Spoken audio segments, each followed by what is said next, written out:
Pasakaw is the summer capital of Camarines Sur.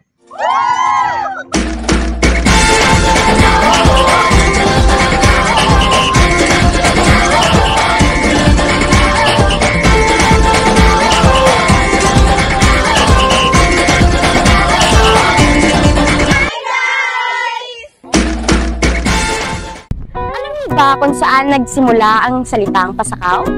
Pero alamin natin sa isang trivia. Maraming kwento kung saan nga ba nagsimula ang salitang Pasakaw. Isa na dito ay nang may nagdating na isang Espanyol at nagtanong ito sa isang mangingisda kung ano nga bang laman ng basket nito. At ang sagot ng mangingisda, pasa-pasa, sabay-sabing ikaw. At nang kalaunan, madalas na itong nagagamit na pasa-pasa ikaw. Kaya naman ang lugar na to ay tinawag ng Pasakaw.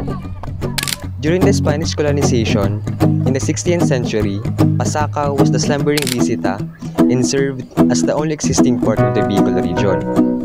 The Spaniards who set foot in Bicol late in 16th century noted the importance of the visita in their exploration.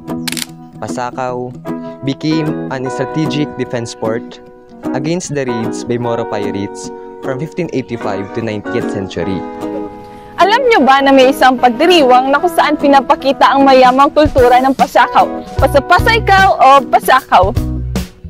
Pasa-pasa Ikaw is a festival where showcases the Pasakaw's rich cultural heritage, forever reminding its people of the significant contribution to the socio-economic development of the province of Camarines Sur.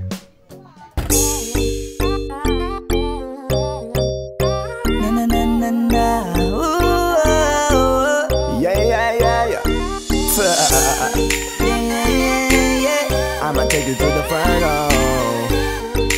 XB. It's Ashley, baby. Sumunod ka lang kung saan ka, kung saan kita dadalhin. Tayong dalawa lang at wala nang iba. Sumama ka na sa'kin, baby. Why don't you follow my lead? Why don't you follow my lead? Why don't you follow my lead? Why don't you follow my lead? Why don't you follow my lead? Why don't you follow my lead? Oh no. So may mga tourists na tayong i-interviewin kung bakit Balogo ang pinili nila. So bakit nga ba Balogo ang pinuntahan ninyo? Ano po ning sa naisip kaya po kung sa mga resort po kami like swimming pool, garo po ning garo may part na maribok tapos garo po pagdigdi po sa Balogo Pasakaw garo igo po kami makuha ang peace of mind tapos garo po buwelo po kami maski anong giveaway mi tapos mapong rules na kinami. Yeah. So, thank you po. Thank you.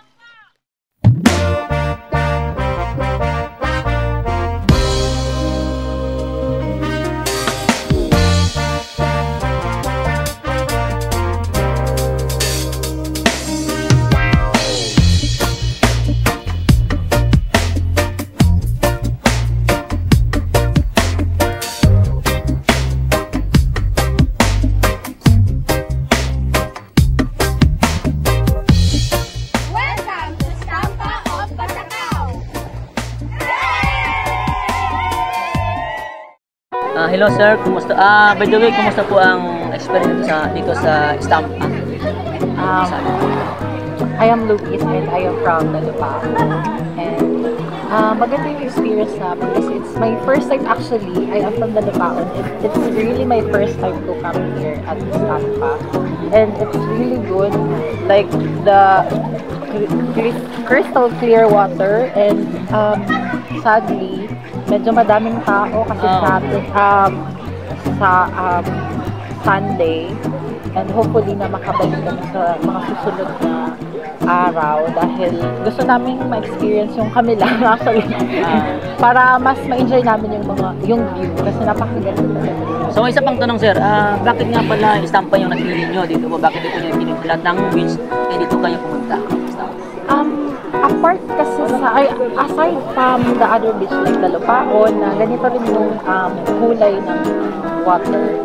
Among sa here, sa banda dito, ito yung Stampa, medyo clear ang water niya compared to. So, dun kasi sa ibang area is mas madami yung tao. And, hindi namin nato-compare, no? Pero mas maganda talaga dito. Mas fresh ang air niya. And of course, ang water niya is clear. Yun lang naman talaga yun. Okay. Salamat, sir.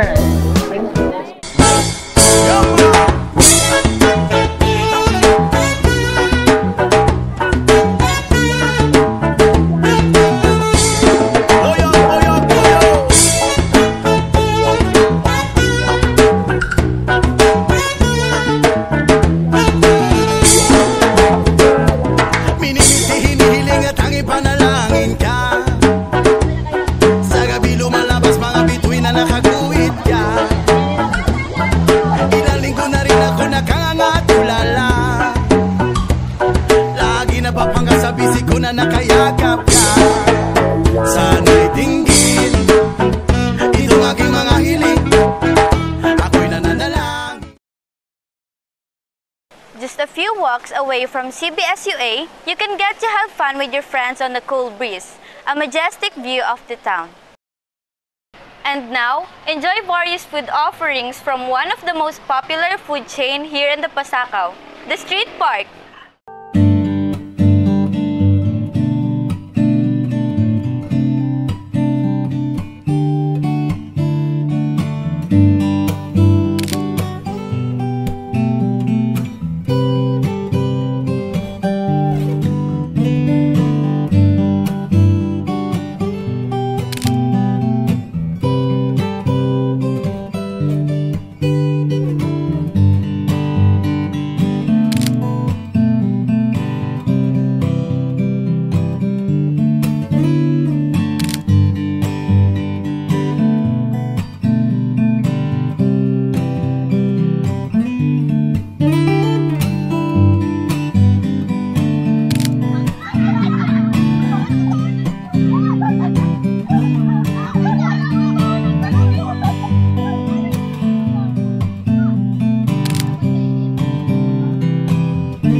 Hello guys, andito kami ngayon sa saan to? Street Park. Street Park at kumakain kami ng kikiam.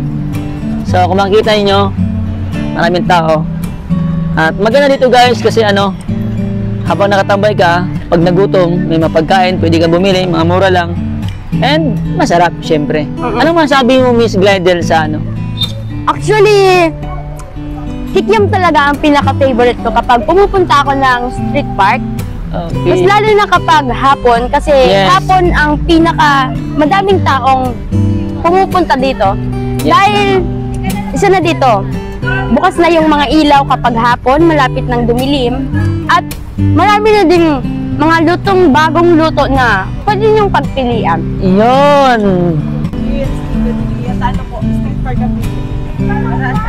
Kung sa igdiyan, digdi kami nakakalibang. Minsan kaya tahimikon man ang lugar na ni kaya magayon nakaka-focus kami maray sa aranin lang sa mga kakanat para madali na din na mapararayong hararayon. Yaw lang din ka lang aranin na ang kakanan. Makakalibang ka, makaka-focus kang maray sa mga bagay na kaipuan mong sa subject. Yan, kaya yung kamaigdi yun. Sa kalibangan na din pag halimbawa para mag-relax. Oo, kaya ngayon kamaigdi sa ngunyan after exam may garo celebrate mi man si Mrs. Cormy kaya ang kamaigdi yun. Lang.